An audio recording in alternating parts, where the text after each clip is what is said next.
Attorneys now reading over a federal judge's ruling that restores grizzly bear protection in the greater Yellowstone ecosystem.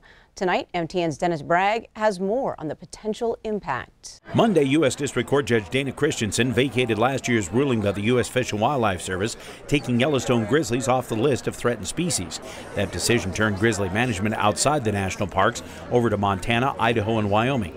Christensen's ruling stopped Idaho and Wyoming's plans to hunt the big bears starting this fall. In the ruling, Christensen faulted the service for failing to consider how delisting the Yellowstone bears would impact their overall recovery. That's a key point since it comes even as efforts are underway to declare the grizzlies on the northern continental divide ecosystem in the glacier region also recovered. The full impact of the ruling is being researched, but one of the key attorneys believes Christensen's decision also puts the brakes on delisting the northern grizzlies.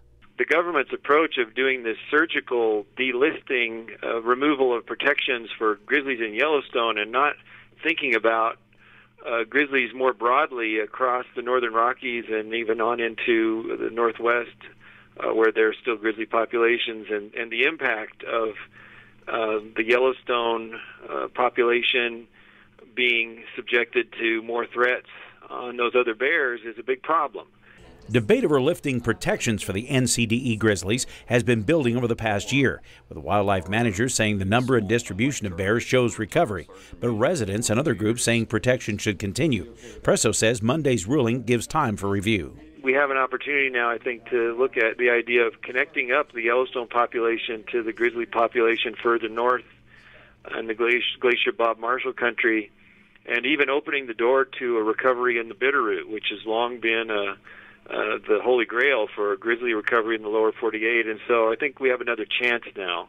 Presso believes Christensen's ruling on the Yellowstone bears will force the U.S. Fish and Wildlife Service to reconsider the approach of considering different areas' distinct populations, which he says is good for Yellowstone area grizzlies and the bears on the northern divide, too. The most durable way to ensure we have grizzlies for the future is not to have isolated island populations like we currently have in Yellowstone, but to have a Yellowstone population that's connected with grizzlies further to the north, and ultimately we have grizzlies reoccupying their historic habitat in the Bitterroot.